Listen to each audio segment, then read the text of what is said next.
Up next on Inspiring Beauty and Believers. There was cheating that happened and different things like that, but just kept taking them back, and we kept, because I'm gonna get to this in a minute, but my mind was like, this is normal. So once we actually moved in together, I was 20 years old. We started living together, and that's when the domestic violence actually started happening, where it started being physical. And, so there were instances.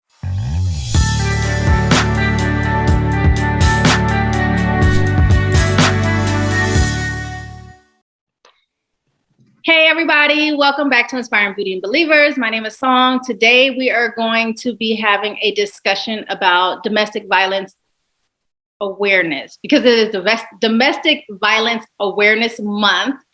And so I brought some guests together who have gone through domestic violence relationships, so we could talk about, the signs, the triggers, the red flags, how to get out of those relationships, how to overcome those relationships, that there are different types of domestic violence. It's not just always physical. And so I hope that you get a lot from this conversation. Stay tuned, because y'all know how I do. This is going to be broken up into 4 parts for the entire month. So watch all of them, because you never know which part is actually going to be the part that really helps you. And make sure you like and subscribe to this channel so you don't miss any of the videos and the other conversations that we will have later on. So let's go ahead and get started. I will allow my guests to introduce themselves. We will start with, we'll go this. Am I pointing? I hope I'm pointing the right way, because every time this video comes out, I'm always pointing the right way. So I'm gonna go like this. Whichever side it ends up on, I'm pointing at Susie. Okay. Hello, I am Susie Harris. I am a therapist as well as a domestic violence survivor. And then we will go to Jazz, because I think you're under me, but I'm not sure. Girl, I'm over here. I'm on this side of you on my screen, but it's okay. Hey, everyone. My name is Jasmine Tamia. Oh my gosh, I am not a therapist. I am a regular woman, a woman of God. I'm a wife, a mom of 3 kids, and I definitely have a lot of domestic situations that I have been through. So I look forward to sharing my experience and how I got through those things. And she's also the co-host on with me on Mask Off. I am. Song. So, and Edwina. Well, hello, everyone. My name is Edwina Dunbar. I am an entrepreneur at heart. By day, I am a purpose coach. So I coach mainly young ladies and gentlemen that are early entrepreneurs within their business and their brand. But I'm also a domestic violence speaker. I've been a victim of domestic violence.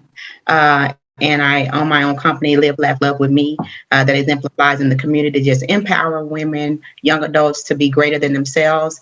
And I believe just my experience with domestic violence has really triggered me more to empower different communities I am a part of. Just like Ms. Jasmine said, I'm a mother, I'm a wife, a military spouse. So I definitely encounter a lot of different women with a lot of different backgrounds. So therefore, my purpose will be able to help others. So definitely great to be here with you guys today. Awesome. I'm so excited to have all of these ladies here with me today.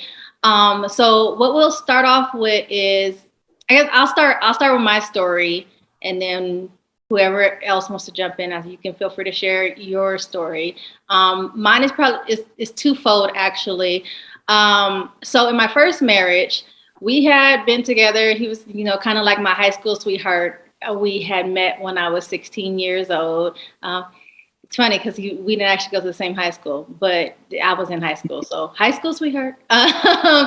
We met when I was 16 years old, and we were together off and on for 5 years.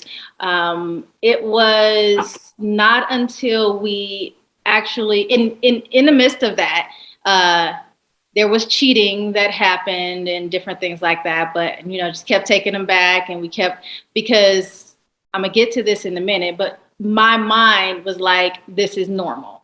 So once we actually moved in together, I was 20 years old. We started living together. And that's when the domestic violence actually started happening, where it started being physical. And, so there were instances where, one time he took a belt, wrapped it around my legs, and like pulled me through the house because I didn't do something he wanted, and I had rug burns all over. There were other times that I had been burnt, or like he would hit me, or he would punch holes into walls. He punched a hole in the monitor of the computer one time. And so these things continue to progress.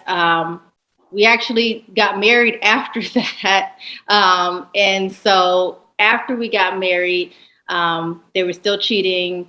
I left, I came back, I left, I came back, because I grew up watching my mom be in abusive relationships. So it was normal to me that this is just what happens in relationships when you love someone. And so we ended up moving to Texas because he had convinced me that, we just needed a different scenery. Like if we moved to a different place, then everything would get better. So then I moved far away from my family because I didn't have any family in Texas at that time. And he still continued with those things.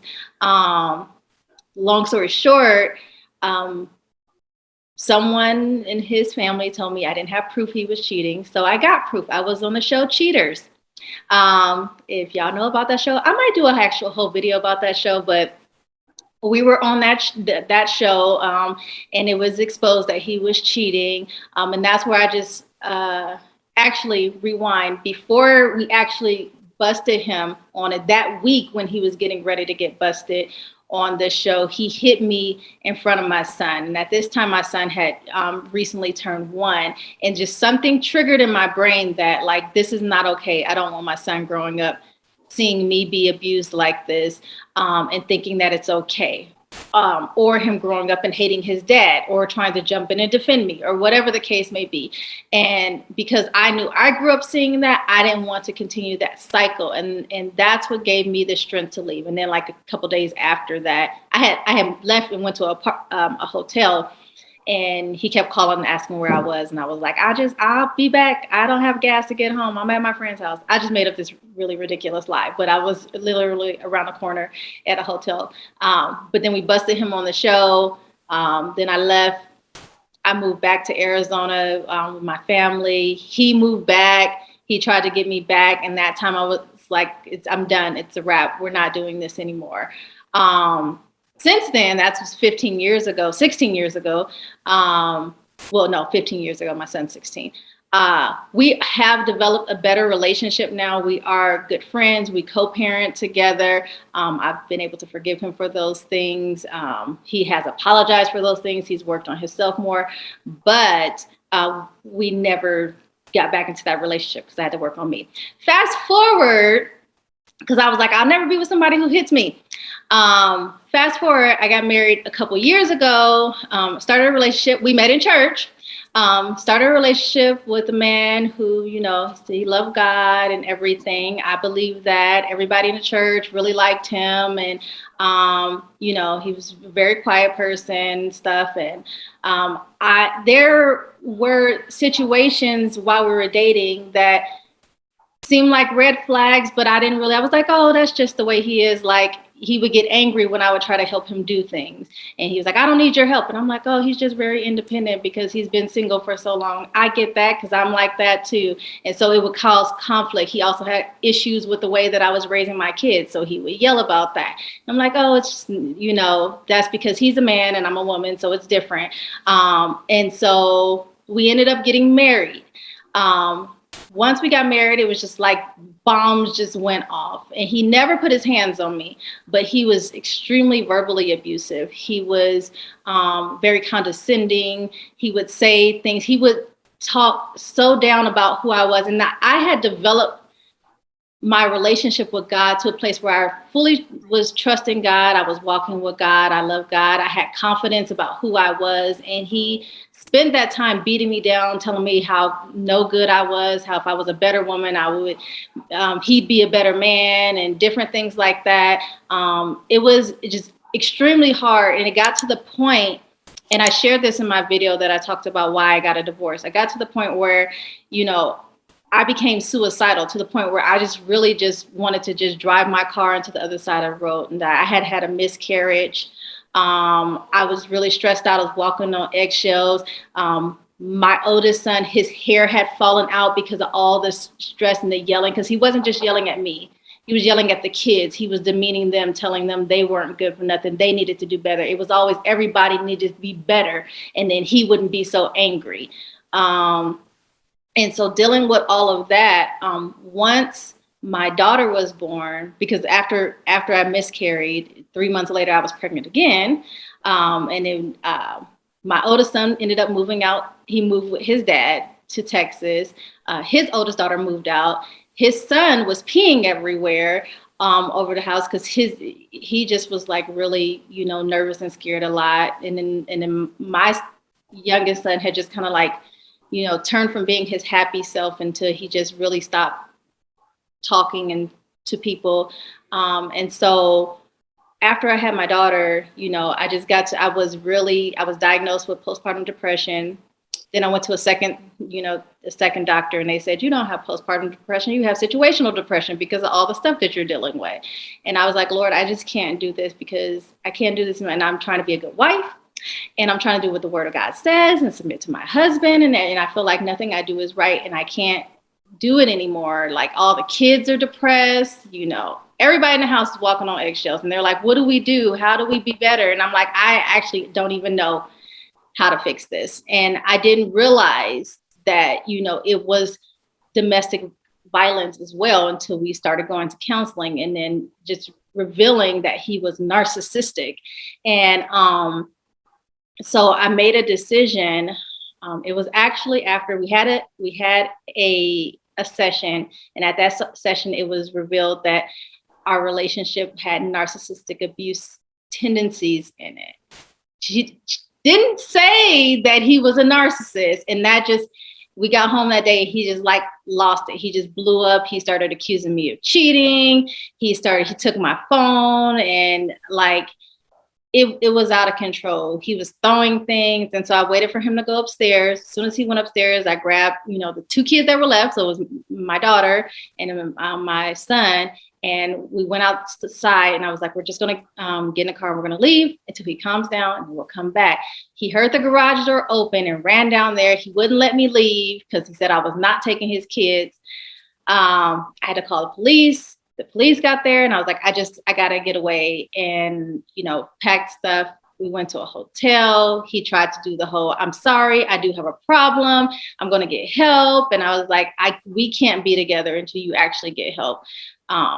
So for 6 months, we were separated. He still didn't get any help. And then I finally just had to come to terms with, if he's not willing to change, I'm not going to put myself in a situation, or my children in a situation, where they're going to be torn down emotionally, because being in a physically abusive relationship and then an emotionally and verbally abusive relationship, I wholeheartedly believe, and this is just my opinion, but I believe the emotional abuse was so much worse, because it took a toll on me psychologically. Like, when I was being physically abused, I never thought about killing myself. I thought about killing myself when, you know, the emotional abuse was going on. And so I made the decision that I was filing for divorce. And then I just had to do the inner work on me. Like, what drew me to that? What made me because 2 different situations. I met this person in church. I thought it was a good person. How did I end up being drawn back to a person like this? And it went back to things in my childhood. You know, I grew up seeing, I grew up seeing my mom be in an abusive relationship, but then I also grew up seeing my dad had addiction issues. My mom had her own issues. I had to grow up and be the kind of parent, because I was the oldest in the house. I was the parent to my siblings. So I grew up, and I developed, what I learned was codependent issues. So then I started drawing people that I needed to take care of, people who had issues. And I felt like I always had to fix people. And I did a video about codependency back in May. So if you guys haven't seen it, you should go back and watch that. Because as a woman, it's easy for us to feel like we need to nurture people, and then it turns into we're actually trying to fix people. We were never supposed to be trying to fix people, and we lose sight of having boundaries. So that's, in a nutshell, my story. I know it was a whole lot, but the floor is open to anybody else. I can go next. My first marriage, my story is very similar to Chantel's, where I met him when I was 17 years old. He was older. He was in the military.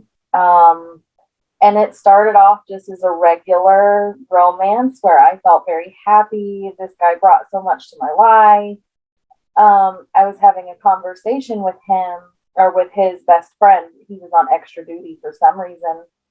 We were waiting for him to come back so that we could go watch a movie. And he was like, I guess this is why you don't get married young. And I found out that the guy I was dating was married, had a child. I left. I decided that I wasn't going to do that anymore. And he came back and sweet talked me. And of course, I went back into the relationship. And then I ended up moving up to Phoenix with him, where I found out that he was cheating on me. When I would confront him about cheating, he would push me around. If I tried to leave, he would tell me that I was over exaggerating. I was making things up, all kinds of stuff. I still married him. A week after he proposed, he threw a remote control at me and broke some bones in my elbow, because I had confronted him about cheating. I still married him a month later. He deployed and was in Kuwait when we got married. So we were the first video teleconference marriage that had ever occurred. It was kind of cool. We had generals at our wedding. It was really nifty. But the entire time he was in Kuwait, he cheated multiple times. I caught him. I tried to serve divorce papers, found out I couldn't because he was deployed. So when he got back, we decided we were going to try to work on things. He was upfront. He was honest about all of the cheating with all of the people. And then very quickly thereafter, it turned into domestic violence situations almost nonstop. I had just found out I was pregnant with my son. I was 20 years old, and I had been working at a local restaurant, got $16 worth of tips. He ended up throwing me on the floor. I thought I was going to have a miscarriage. I started bleeding. It was a thing. I didn't leave. Eventually, he got out of the military, said we needed a new beginning. So we moved to Yuma, which everything seemed to be going very well. I got pregnant with my second child. And then the cheating, and because you're pregnant, you can't do anything. So I'm going to go find somebody else who can. The emotional abuse, the financial abuse. If I spent $20, he would call me. Hey, I saw that you went to Fry's and spent $20. Yeah, I bought diapers. And so it became overwhelming to a point where I felt like I couldn't survive. In Yuma, I considered taking my own life. And realized that I needed to come home. I needed to be closer to family. So convinced him, probably in the same abusive way that he convinced me to move to Yuma. I convinced him to move back to Sierra Vista, where we were here just a few months, and he choked me. He threw me on the floor, choked me until I passed out, picked me up while I was still coming to, threw me outside, hid my computer, hid my phone so I couldn't reach out for help. And it was then that I decided I was going to leave. I didn't know how. I had no job. I had no education. I had 2 children and a whole lot of bills to pay. But I had spent 11 years in this relationship, and I was done. So I found an attorney who told me to mind my P's and Q's, do anything and everything he said to do. Just let's create the safety plan. We created a safety plan on how I could leave effectively. He was served with divorce papers November 1st, 2010. It's like a day that I'll never forget. And I had taken my kids and went to Bisbee where we would be safe. And even after that, he continued to break into my house. He continued to persuade the police that I had stolen things from him, and that's why he broke in. Law enforcement wouldn't help me. My current husband, who was a friend then, actually walked around my house for several weekends overnight so that I could get some sleep. Him and another friend walked around outside so that I was able to get sleep. I finally got out of that relationship. The divorce was finalized. He finally moved to Texas, and I met this other guy who was a smooth talker. He was so sweet. He said all the right things. No red flags. There were absolutely no red flags going into this relationship. Married him, and then the red flags started. He moved in and I noticed, but I didn't notice, he was trying to separate me from my family. He was talking really, really poorly about my daughter. We ended up moving to Tucson thinking that better times, if you're away from people, you'll be able to do it better. He got me fired from jobs. There was no physical abuse, but the mental abuse started. And I only spent 2.5 years in that relationship and was able to escape, come back home, which is where I met my husband and told him very straightforward, like, I am not going to deal with any of these things. And then through my training to become a therapist, started realizing that I was codependent, realizing that I was attracted to abusive people because my parents did some abusive things. I was never physically abused as a child. Some of the things they said were probably abusive. I have a hard time saying that now because they are better people and they did raise me very, very well. But some of the things they said just stuck with me. And so I can't remember how Chantel ended hers. I get caught up in the story and it's like, crap. But, it was one of those things where I noticed I lost myself completely and I had to get out. I had to work on myself. I ended up getting a degree. I ended up getting another degree and another degree and finding myself. I didn't take child support. I didn't take alimony because I was not going to live off of this man who said I had to. And now I'm making more money than him. He told my daughter several months ago, if I knew your mom was going to be a doctor, I would have stayed with her.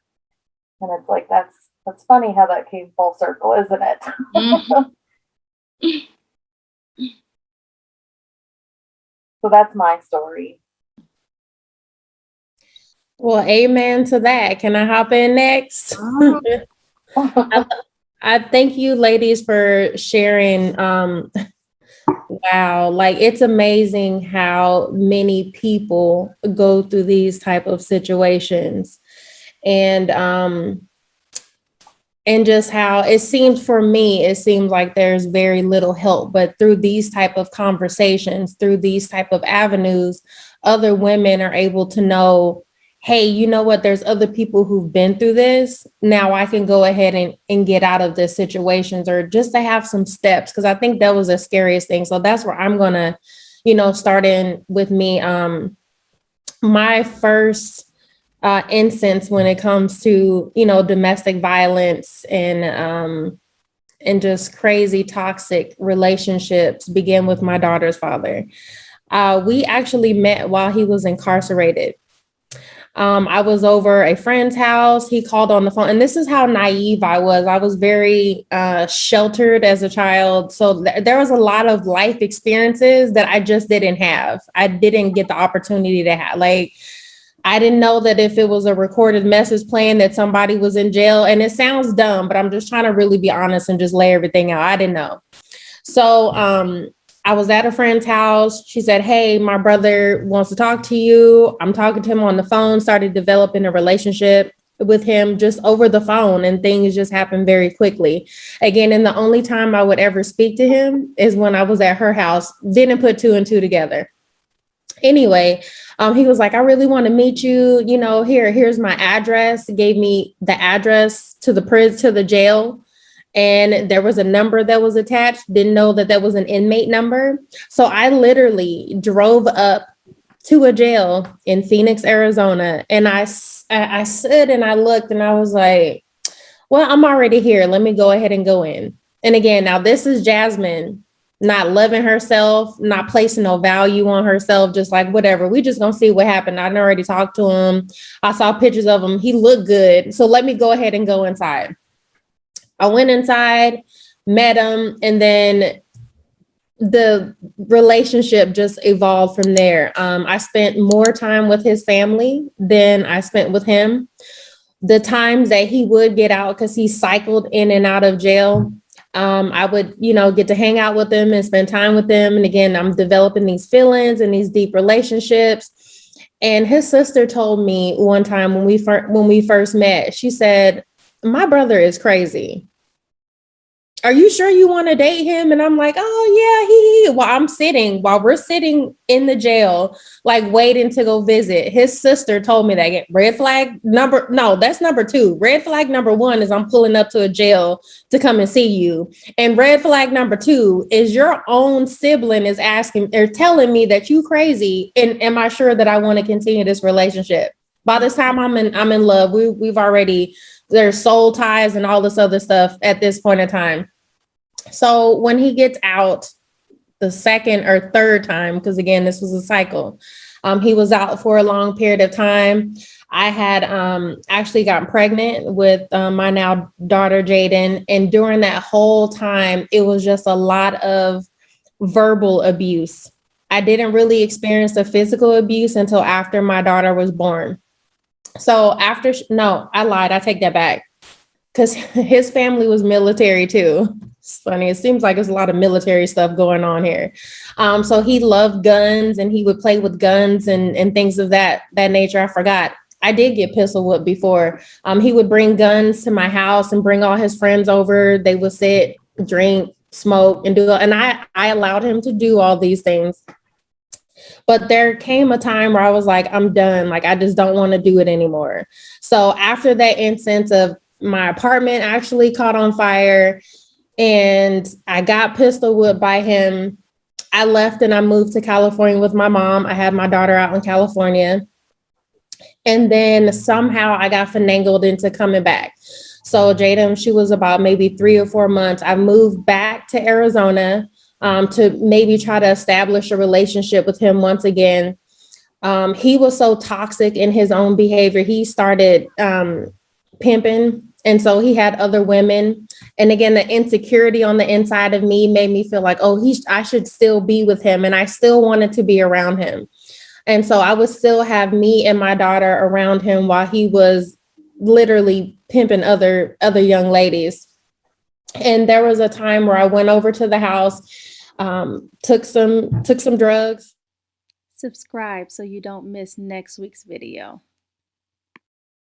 Passed out on the bed, and I woke up and my daughter was not there, and I was looking for her, couldn't find her, and he told me he wasn't going to give her back to me. Then again, it started this cycle of more just verbal abuse. So finally I called his mom and I was like, I want my daughter back, and if I don't get my daughter back, I'm calling the police.